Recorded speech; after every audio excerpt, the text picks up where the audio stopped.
Last week at Pocono, rain forced a 24-hour postponement of the race. But on Monday, what the fans saw was well worth the wait. The tricky triangle proved to be treacherous and tough for chase hopeful David Rudiman and rising star Marcus Ambrose.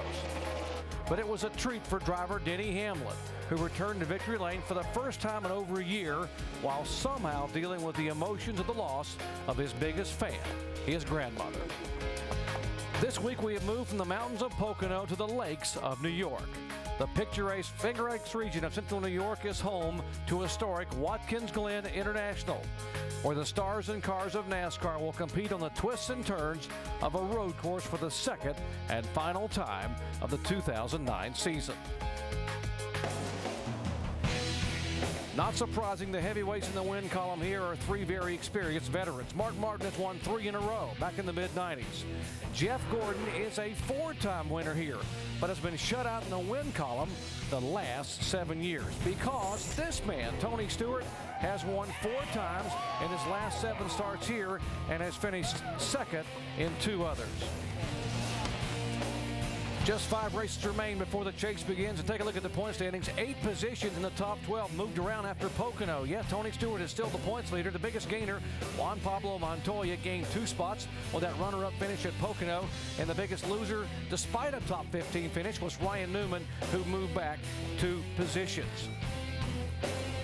Hello, everyone. Glad to have you with us. I'm Jerry Punch, along with Dale Jarrett and Andy Petrie here at Watkins Glen International. Now, guys, this is the last time these cars will actually be on the racetrack before we wave the green flag here on Sunday. Now, as a driver and crew chief, what tops your agenda in this session? Well, as a driver, what you're looking to do is make sure you have that brake balance right on the car. You want to make sure that the transmission ratios are exactly what you're wanting. You're getting your shift points exactly right. You're not over-revving the engine anywhere. And then you want to try to make a 10, 12, maybe 14-lap run to make sure that the car is going to react like you expect it to, and you're not putting extra pressure on one of the tires. And you can take a look at that, Andy, and see exactly what you have. Yeah, the crew chiefs are just collecting data. That's the biggest thing with this last practice, is to look at that tire wear, and those extra laps that you can run will help that. And also they're monitoring this brake wear rate, because this is one of those tracks that uses a lot of brakes. The other thing is, and the most important thing, is fuel mileage. They're checking that fuel mileage, trying to see if they can extend it, see if they can make it better, and tuning on these engines. Yeah, you can't coast back here at Watkins Glen, folks. It's flat. You'll never make it back if you run out of fuel. Now,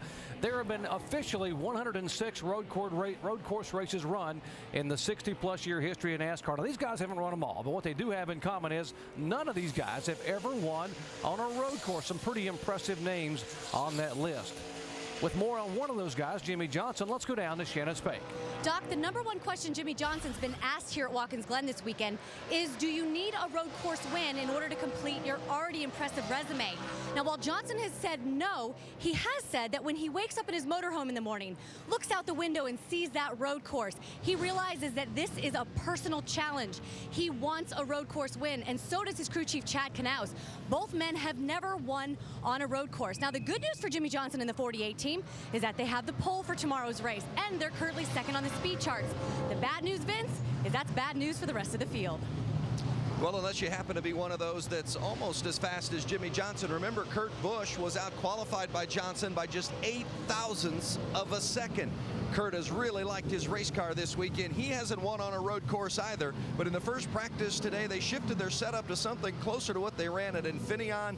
In the second practice, they've just been fine-tuning it. They believe they've hit upon something. They've already been pretty good. They think now they're even better. Doc? Thanks, guys. And this is the final practice session. Kurt waiting to go out. Other cars already on the racetrack. They call this place Watkins Glen International, and the international part can refer to this guy. All the way from Tasmania, Marcus Ambrose, who was so impressive here a year ago, winning in the nationwide car and coming from 43rd starting position, driving for the Wood brothers, all the way to finish 3rd in the Cup race. So far today, Marcus Ambrose is throwing it down on these guys, saying, I'm the man to beat. He is the fastest in this session. He was the fastest in the earlier session today. Every lap, he's running 71-second laps. High 71-second laps. Nobody else is in that second bracket. Yeah, we're right up the backstretch right before you get to the bus stop here. hear him downshift in here. He's just phenomenal. He does such a good job on these road courses that he has become, I think, the man to beat. You know, his races so far at the road courses, he's had to start in the back every time and work his way all the way up into the top 5. So now, as long as the rest of this practice goes pretty good, he's going to be able to start up front tomorrow.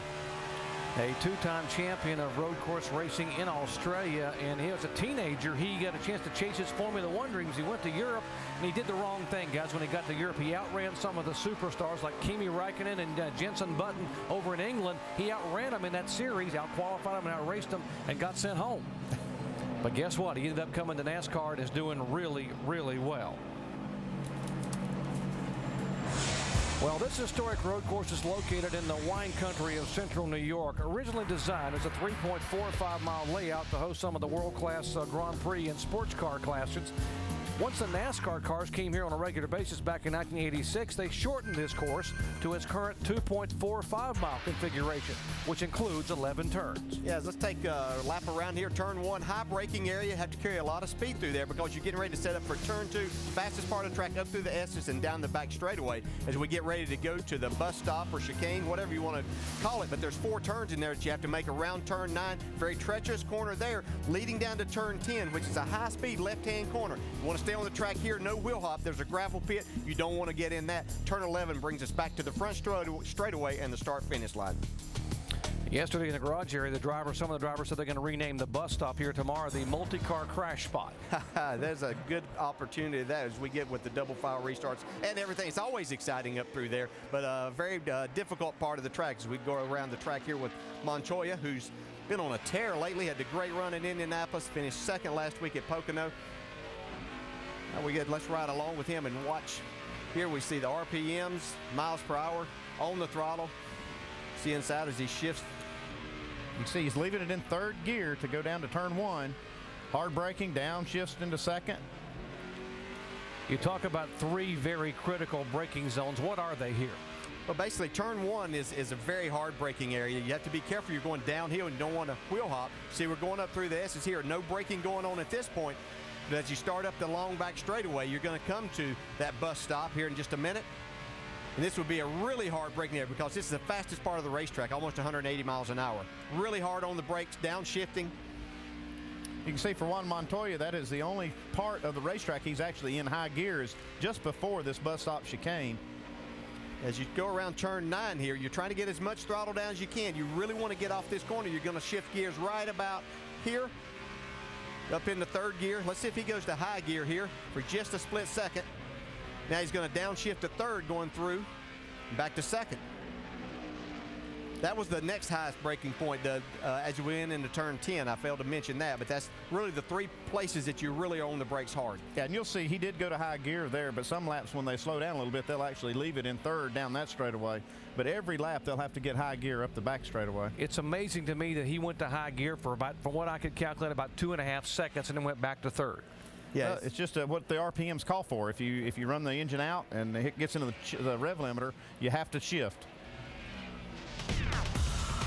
Lots of motorsports yet to come your way here. 17 of these drivers will also be competing in a few minutes in the NASCAR Nationwide Series race coming up next here on ESPN2. And of course, we invite you to watch our live flag-to-flag coverage tomorrow, 1 o'clock Eastern time, the NASCAR Sprint Cup Series at Watkins Glen. NASCAR Now, presented by 5 Hour Energy, pre-race edition tomorrow, 10 a.m. Eastern time on ESPN2. And we'll wrap up the entire weekend at 10 o'clock Eastern, NASCAR Now, also on ESPN2. Back with more live coverage of Happy Hour from here at Watkins Glen in just a moment. NASCAR Sprint Cup Happy Hour, brought to you by Lotrimin Ultra, the one-week killer cure. That picture turning back the clock to 1986. Tim Richmond set on the pole and won this race, driving for Rick Hendrick, the first of 6 car owner victories here at Watkins Glen for Rick Hendrick. Great memories. Now here's a 08, and that, as Boris said, it has already been an eventful day for Boris because in the earlier session he spent a little time up there sightseeing outside of turn 10 in the gravel pit. You've heard a wheel hop. You won't see it illustrated any more than that right there. When you hit the brakes too hard right there and you got a little too much rear brake, starts bouncing these rear tires. Listen. Yeah, watch his eyes. basically no control over the car. Nothing you can do. Wow, and he's one of the best in the business on a road course. Shannon. Well, Doc, if you're a Boris Said fan, you've got some souvenirs down here in the garage. Look at these rocks. These are all of the rocks that came out of Boris's car. The team worked during that second practice session. They said they found rocks everywhere. They removed the radiator. They found rocks in the header. Biggest problem is, of course, if they start rattling around, they're worried that it could cause a hole, puncture something. But maybe you guys can just allude on this a little bit. Tell us what the biggest problem with having these little guys inside your car on a racetrack like this could be. Yeah, Shannon, you can have, like I say, anywhere they can cause a problem. You don't want any foreign object inside the car, but up around the brakes, around the calipers, you want to make sure you don't have anything going on there. The radiator, like you said, you could put a small hole in that. Those things are made out of aluminum. They're very, very fragile. You want them, that's why you got to keep this car on the racetrack. But let's don't forget what those rocks are for. Those rocks are for safety. So these guys, when they get off the racetrack at high speed, there's something to slow them down and stop them from hitting something hard. Watching his foot cam, DJ, it's amazing. He is wide open up through those S's. Yeah, and you can see him just tap the brake with his left foot, but now he's over. This is classic heel and toe right here. You get the toe over on the brake, he'll go over with his heel, hit the gas to match his RPMs. This is really good footwork we're watching here. A lot of the guys that we would, if they would allow us in their cars, we wouldn't be able to see them do this, because most of the guys and younger guys this day and time they're just using their right foot on the gas, their left foot on the brake. They don't use the clutch to downshift or anything, but you can see that's not the way Boris does it. This really has to be done in precision, or you can mess up. You get the car to wheel hopping, or you miss a shift. A lot of things that can happen with this. Now see why this is so hard. Yeah, that's the way that I learned to do it too. And a lot of the guys, as I said, now they don't even mess with using the clutch. I wonder if Boris is a good dancer. All that good footwork, that fancy foot. He can move those feet. Look at that. That's impressive. You know, the thing that you have to do there is a really good balance, trying not to get on that brake too hard and trying to brake the car, yet get over and hit the gas at the same time to match your revs. And so you really have to be able to strike a fine balance, really have a good feel for what you're doing. Yeah, and Boris and Frankie Stoddard are gathering a lot of data here. They've run the most laps of this session, so they're trying to get as much as they can. They're still adjusting on this car for the race, and by running all these laps, it can really help to figure out where the weak spots are in this car. Yeah, you can see it, and when he's upshifting, he's not using the clutch at all. He's just burping the gas for just a second and getting the car in gear. With these transmissions, they go in really easy. That's all you have to do. Boris was one of 17 drivers who will be pulling double duty this weekend. He'll be running in the NASCAR Nationwide Series race later this afternoon. And he's up in the 8th spot on the timesheet here, so he's running some good laps. Looks really consistent. Here's Tony Stewart. We told you about his impressive resume at this racetrack. 6 of the last 7 times he's been here, he has finished first or second. And right now, that car number 14 being shown 5th on the speed chart. This guy's just really good. I mean, that's kind of an understatement. We've stated that how good he is, but it's just amazing where he's good on this racetrack. I mean, he's obviously pretty good everywhere, but he, to me, gets through the S's better than anybody else. This is going down the little short chute from turn 9 to turn 10. This is a left-hander here. He wants to be really careful not to wheel hop it. What you got for us, Vince? Well, Tony Stewart is getting better and better as the weekend progresses, and they have really hit upon something with this race car right now. And Tony has shot his way toward the top of the speed chart here in this practice, in the car very comfortable, and that might be a sign that Tony Stewart's going to be somebody to reckon with on Sunday, as usual here at Watkins Glen. But really happy with the car right now.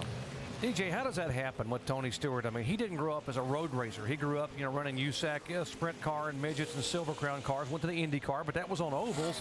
How does he get to be such a good road course driver in a stock car?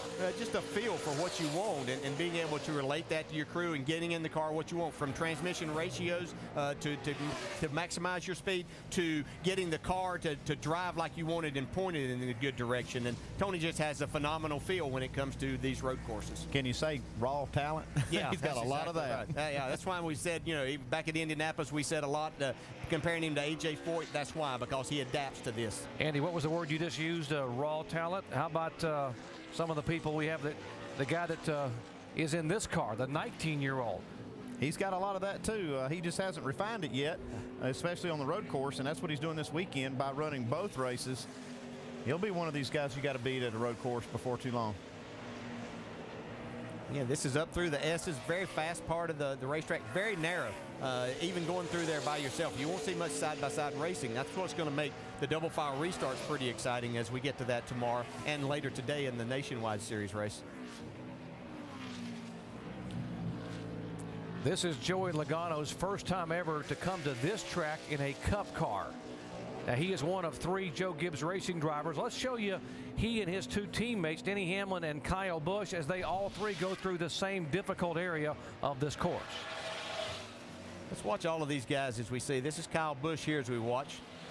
This is in, wow, you can see all the tires. Yeah, you can see the tires coming off the ground, really carrying that. Oh, man. That's a big sway bar in that, right, Andy? And probably some soft rear spring. Yeah, this is just really smooth driving, too. Look at that. Really see how it lands nice and soft on the next curb. And you don't have to worry about wearing out the left front tire nearly as much either, do you? So. He had all 4 off the ground, looked like a moment. I believe he did. It's pretty obvious those cars are set up a lot alike to be able to do it, at least in the sway bar and spring part of the car. That is outstanding camera work. Getting all three of those guys and see those tires come off the ground. Now here's Kyle Busch. In both the Cup car and the Nationwide car, he had laps going in qualifying that could have put him on both poles, but just a little bit of a problem here in the Cup car. He's wheel hopping right there. You could hear it. As he went to downshift, he had a little too much speed and didn't get the RPMs matched up, and he almost spun the car out into turn 1.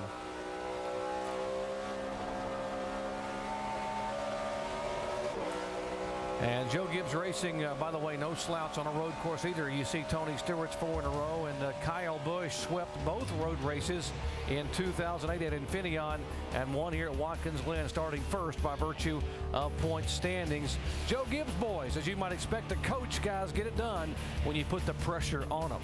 Back with more in a moment. Spin and almost contact. David Stremme spins around McMurray trying to get on pit road. That's just underneath the crossover bridge at turn 11. And David Stremme coming off that impressive qualifying performance here yesterday. He starts 5th on Sunday. He had been running a lot of laps trying to get comfortable. One of the cars that's been on the track the most in this session, but got a little uncomfortable there. Actually, a couple of incidents out here on the same lap. See him get just a little wide through the bus stop, and then now a lot wide, running completely off the track.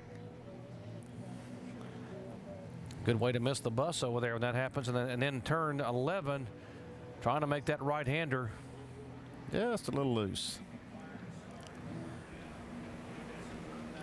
Got real lucky not to hit those barrels. Yep. Take that set of tires off after that. Yeah, they're junk. But he is in the top 15 in this practice session. So that will put a momentary hold on this session. You see Mark Martin there lined up. This is a very big surprise to me. Mark Martin 27th in this practice so far. In the first practice today, not much better. He was actually 36th. You saw those barrels where David Stremme just got stopped. There they are right there at the end of pit road. They're there to protect the cars from hitting the end of pit wall. And a year ago, other drivers weren't so lucky, including one Sam Hornish. Well, it was getting hot and heavy at this point in the race last year. Contact with Gilliland, and then big crash. Right Hornish KOs the barrels.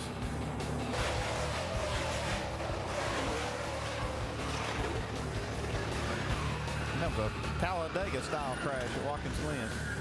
11-car crash producing a 43-minute red flag. But fortunately, no one hurt. A lot of feelings hurt, but no one physically injured from that contact. David Stremme back in the garage area and going to get some fresh rubber on this car and get it dialed in. I'm going to do a little vacuuming there. As you said yesterday, the most important tool in the garage area here is a vacuum, I think. They got to get all the grass out of that opening because he ran off up there in the bus stop. Shannon? They're also going to take this opportunity to go back to their original front shocks. They're also going to put the original setup on this car. As you can see, they probably weren't that happy with the way that this car was handling on the racetrack. So while they're in here, they're going to make some adjustments as well. Let's listen into David's radio here just a moment ago. I hate these things, man. It killed the car. 10-4. Put the front shocks back to what we had, guys.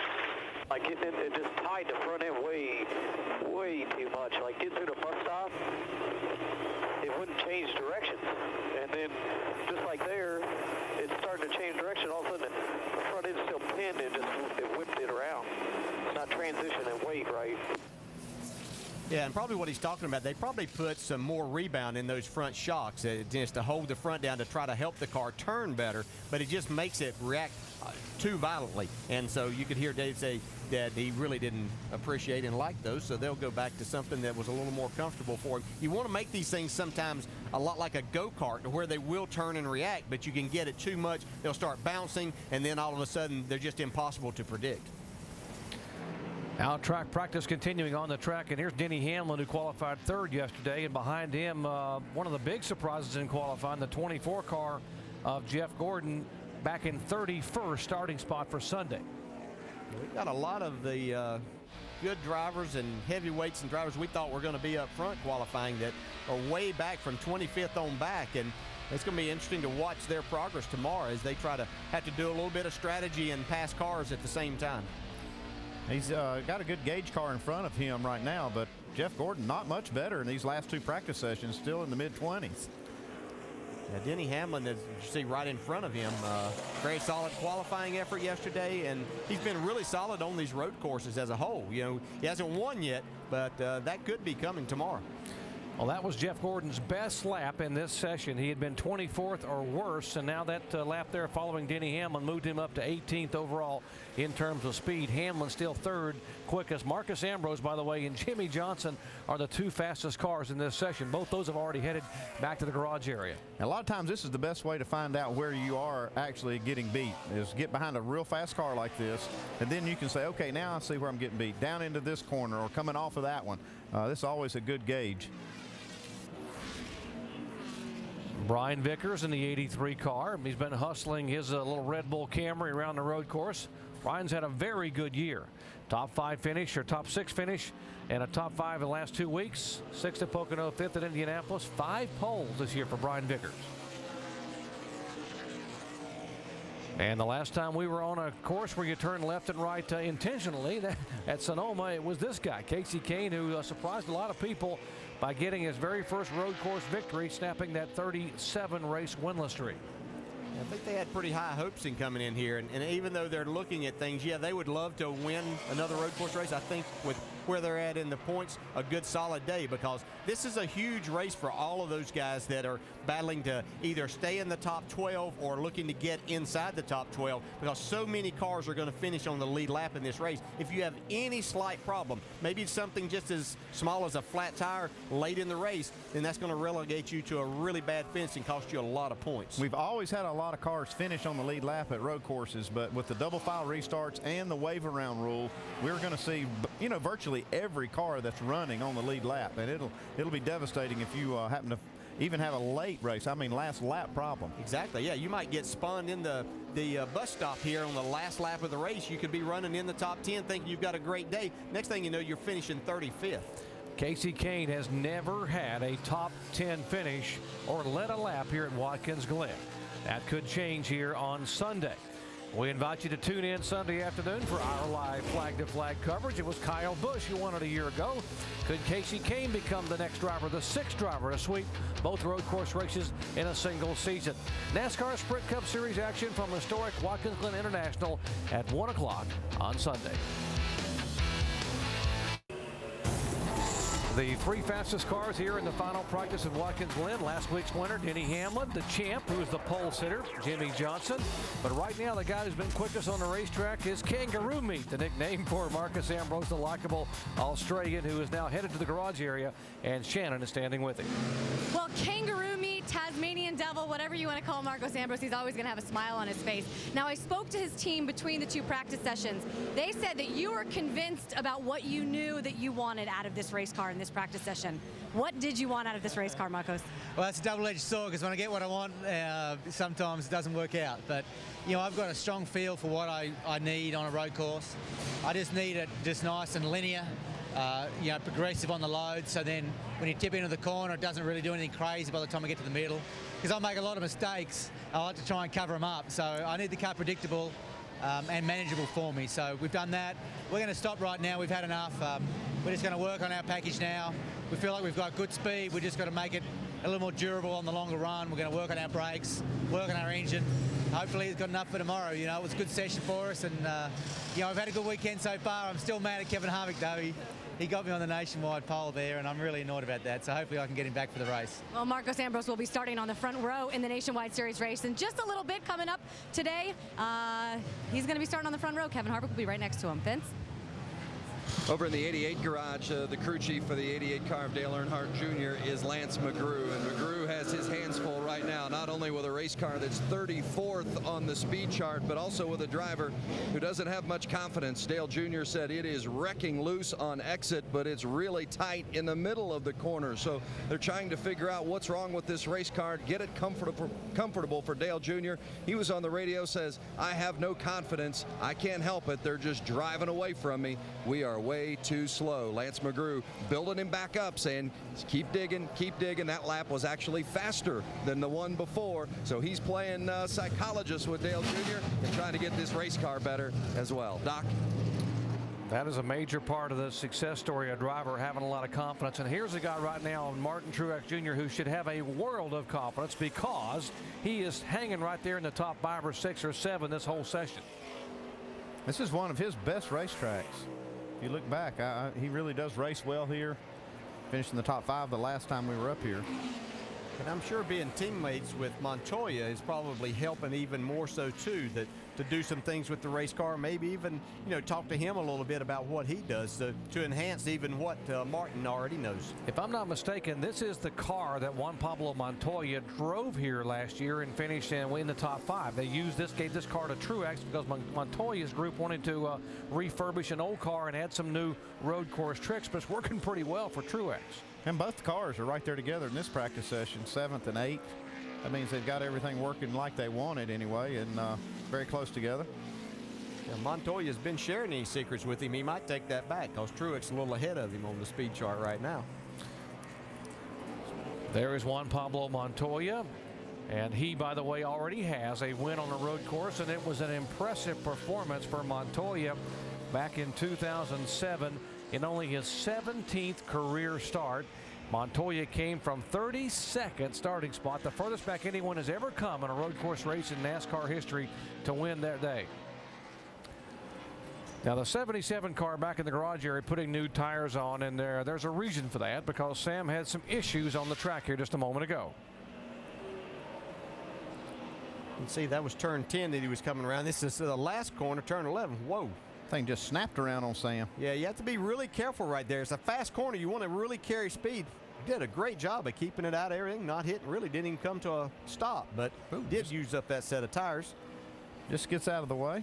But that can be, your car can really get loose entering that corner, and you have to be careful. You don't want to slow it down too much, but if you hang it out there and try to carry too much speed, it's easy for the back end to come around. It's almost like a tank slapping kind of thing. You come off of that left-hander, and if you let it get out there, and by the time you swing it back around the other way, you've got some momentum with the back end. So they'll put some fresh rubber on that Penske Dodge and heading back on the racetrack. Here's a driver I think can be a really good sleeper on Sunday. He may not be a sleeper at all because Max Pappas is an accomplished road racer. Well, he kind of gave that away in the second practice. You can see he was 5th overall. Led a lot of that practice. He was the number 1 on the sheet there for a while, and a couple guys there jumped up in front of him, but he's solid for sure this weekend. Yeah, he had a solid run at Sonoma back early. So he's really, obviously this is what he does and is solid at it. But to see him running well in both the practice session, really has done a good job, and has to be really encouraged about the prospects for tomorrow. We talk about Watkins Glen International, and they can take that literally this weekend. Look at drivers from all over. A couple from Canada and Carpentier and fellows. Marcos Ambrose from Australia, just outside of Australia in Tasmania. Juan Pablo Montoya from Colombia, and Max Pappas from Italy. And all of those guys, I mean, any of those guys could win this race. They absolutely can. See this big run Montoya's getting up the hill. Pappas lets him go.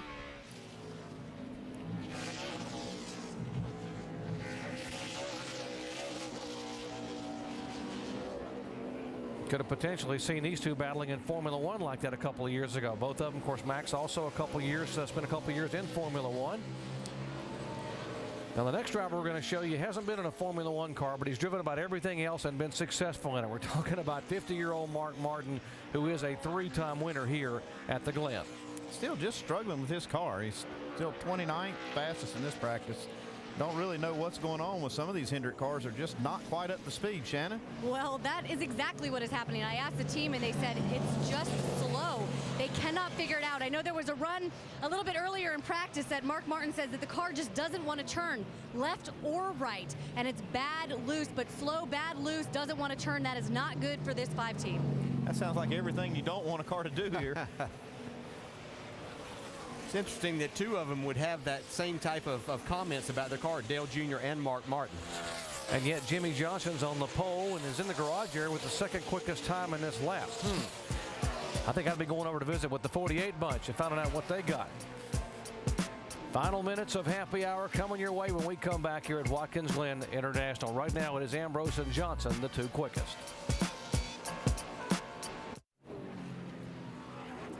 Happy hour coverage continuing for the NASCAR Sprint Cup cars here at Watkins Glen International. It is still Marcus Ambrose, Jimmie Johnson, Denny Hamlin, Carl Edwards now showing significant improvement. He is 4th quickest, and Kurt Busch is 5th overall.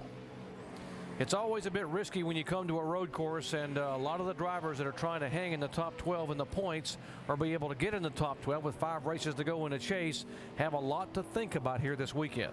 Yeah, and the car we see coming just under that graphic right there is Matt Kenseth, who starts 42nd tomorrow. You can see he's in that 11th spot.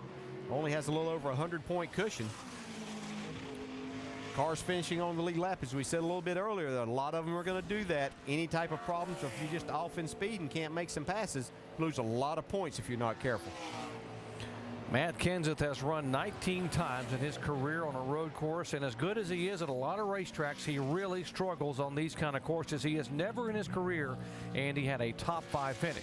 Well, what he has to do on Sunday is just play defense. So like I say, stay on the track. The team also just needs to make sure this car is bulletproof, that it won't have any problem. And if they can just get a decent day, just like I say, play defense. Don't lose a ton of points. They're going to stay in contention for the chase. Yeah, and the way that they can help him is to plan their strategy perfectly, stick to that, and put Matt in a position to where he can be up there and they have to pass him, where he doesn't necessarily have to pass cars, but he can get himself up in just the top 20. That'll be probably a pretty successful day for them, and then he can hold guys off, because not only is it difficult for him to pass other cars, it's going to be difficult for them to pass him on this very tight road course. Now this next guy really needs to charge some. He's 13th in the points. He was 14th last week, but Kyle Busch, who won this race a year ago, is over 100 points behind the 12th place car. And if you're this guy, Andy, do you get a little more aggressive here? Oh yeah, he's coming into this race thinking this is the one that's going to turn it for him in the other direction. He can come in here, win this thing, and make a lot of points and really change his fate. He needs it. He needs a good finish, and a win right now would change everything for this 18 team. Yeah, I think anything outside of a top 5, they're going to be very disappointed in that day, because they know that if they can do that, that's going to gain them some points towards that top 12. Then they really have their sights set on these next 4 tracks coming up. The killer for them was that 38th place finish in Indianapolis, which dropped them 3 positions. And now they've been trying to play catch up. And of course, they gained a spot back last week at Pocono with the 16th place finish to move back into 13th in the points. We're talking about Pocono. How about last week's winner with Vince? Denny Hamlin did indeed win at Pocono, and he's got a pretty good race car here today, I believe. 3rd on the speed chart. Is it as good as the speed says? Yeah, we struggled with a little bit of speed in the first practice, and this one seemed to be a lot better. So we worked on some things and seemed to get the car a little bit better. So over the long run, I feel like that's where our car excels the most. That's where the balance is the best. So we're going to shut it down and get ready for tomorrow. Denny Hamlin done for the day so far. Thinks he's got a good one for tomorrow's race, Doc. He is always good up here, Vince. He has never finished out of the top 10 in 3 trips to Watkins Glen in the Cup car. Jimmie Johnson back on the racetrack. They went to the garage area for a while and 2nd quickest, but he's back out. I guess they're going to try some things maybe. Oh yeah, they're still working on things, trying to gather a little bit of data. They've run 16 total laps. Chad never satisfied. He's always working on this car, trying to get it better. Car really changes directions well in the bus stop right there. Yeah, you could see able to carry a lot of speed. He didn't really have to throw a lot of wheel into the car to get it to turn and go where he wanted it to go. So that's when you know your car's pretty good. Once it lands there and you're headed in the right direction, it stays going, then you got to be pretty happy with that. I love that line. Once it lands, then you can drive it again. Watch Jimmy here, and actually his teammate, we had talked about Jeff Gordon had been struggling. He's actually moved up to the 10th spot now. So maybe they went over and talked to Jimmy and Chad and found out a little of what they were doing, but it certainly helped him in his efforts. Yeah, last lap for Jimmy Johnson, fastest lap of this session for him. It's just about 3/10 though off of Marcus Ambrose's fastest lap.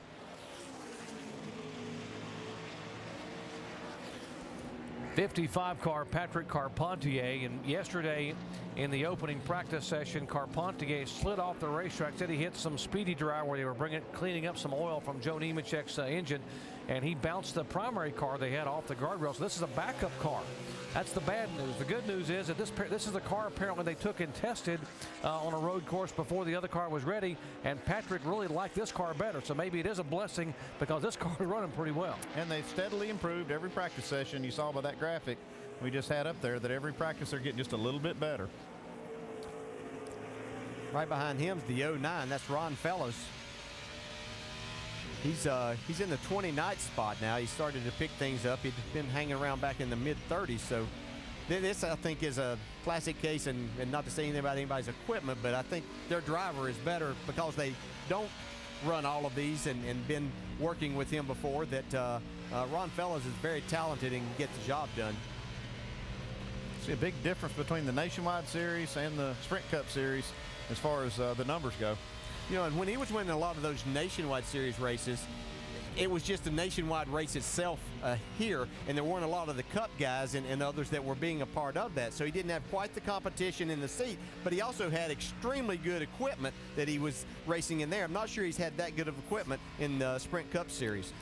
And for more on Ron Fellows, let's check in with Shannon.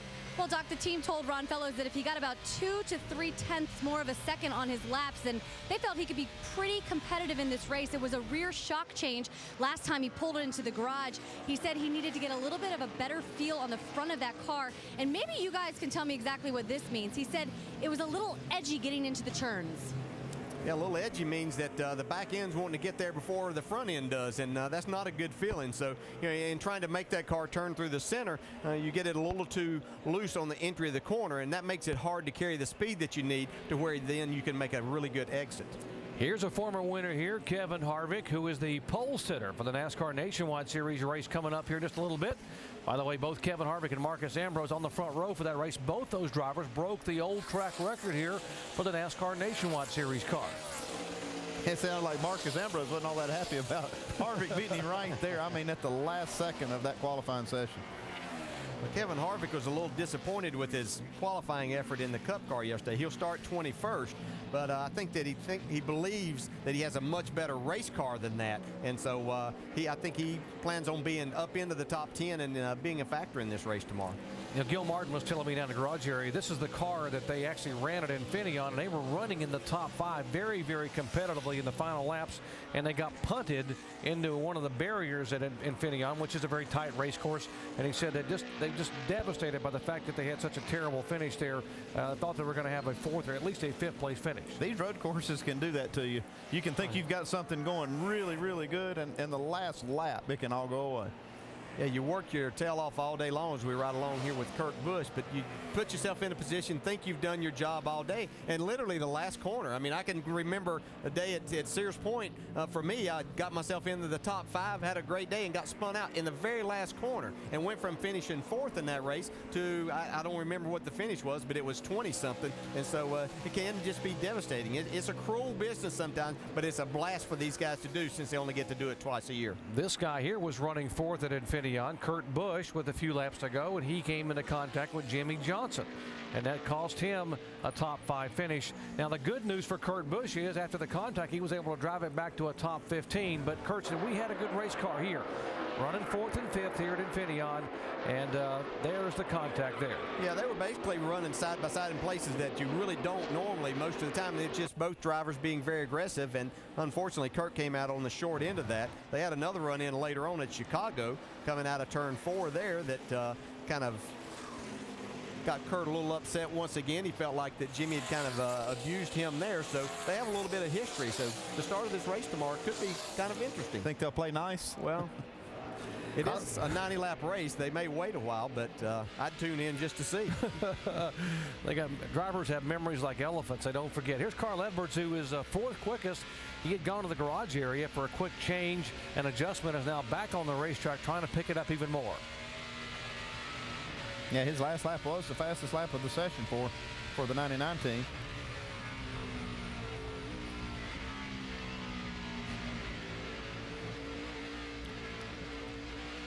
So many good stories to watch here on Sunday. We talk about how good Carl Edwards is here in this session. He's coming from the back of the pack. And now Boris Said, who's a top 10 qualifier, he starts 9th. Said is now 5th overall in this session. He's run 25 laps in this session, so he's getting the most out of it. Got those feet busy in there, doesn't he, after, as we saw a little bit earlier working. But you can see here as he goes to turn 10, this is where he spun earlier today. Got off in the gravel. Watch him again, full throttle there, onto the brake hard.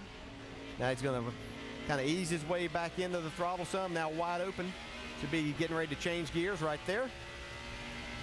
And you see him tapping the brake, making sure that brake pedal's there. He's down into turn 1. You really have to get on the brake hard. And he's going to downshift right there. Final minutes of this practice session. Back and see if the mist comes back. Yeah. Oh, he's got a problem. He's got a problem, guy. Yeah. Hey, low run on this Jupiter A, low run. Yeah, he's got a problem with the engine picking up RPMs. It looked like in that We'll corner. get a plug check on the back somewhere. Still 10 back. They haven't filled the red yet. Let's keep going, David. I want to go a couple more. Yeah, red and black now, bud. Red and black now.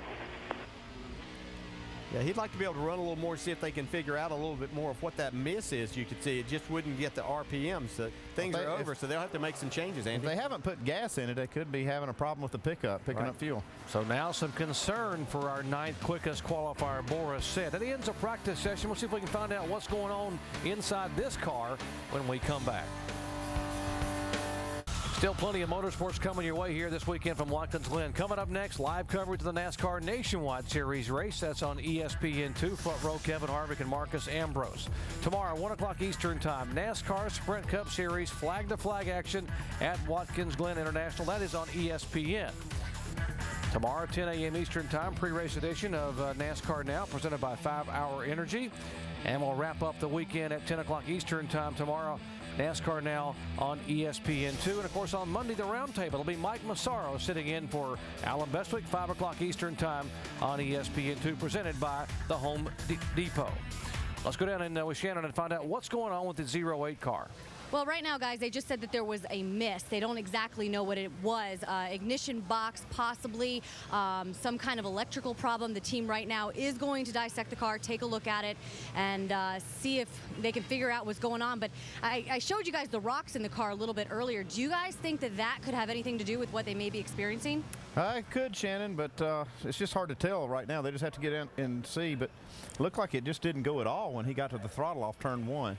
Yeah, if it picks back up, my concern would be that it's probably not electrical. If it's picking back up, it sounds more like a fuel pickup issue or something like that, Andy. They ran a lot of laps, as you said. Like I said, they ran 25 laps, and all the ins and outs, they could be just out of fuel.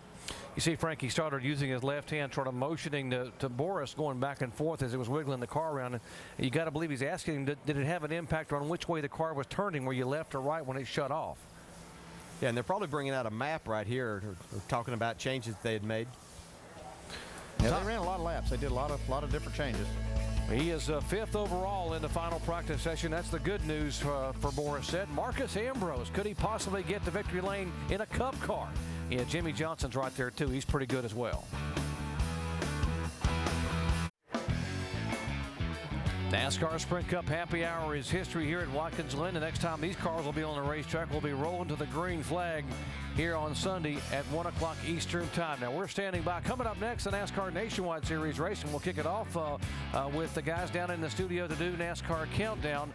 And 17 drivers will be running both the NASCAR Nationwide Series race and the Cup race on Sunday. And although the Cup cars are different, I guess it does help drivers sometimes when you're on a tricky course like Watkins Glen to run both days. Well, it's just a matter of getting in rhythm, yeah. Even though the cars are different, the different horsepower, the one thing that is the same are the tires, and so they can go about fiddling those tires out, seeing exactly what they're going to do throughout the race. Also, you always figure out something a little bit different. You learn something in doing this, maybe somewhere that you can pass that you weren't exactly sure before, and there's always things to learn, and that's why these guys want to do it. And they only get a few times to do it a year, and this is one of them, so why not take the most, make the most out of it? And the pit stops, you have to go from the wrong direction and the wrong way around the car, so you get a little pit practice as well during this race on Saturday. Yeah, this is one of the tracks that is everything's backwards. You run backwards, the gas goes in the car backwards, you run around the car backwards, everything is. But these guys practice it, and they've gotten pretty good at it. You'll see these pit stops just about, I mean, within just a skosh of what you see on an oval. And you count backwards, too, by the way, to calculate your fuel mileage.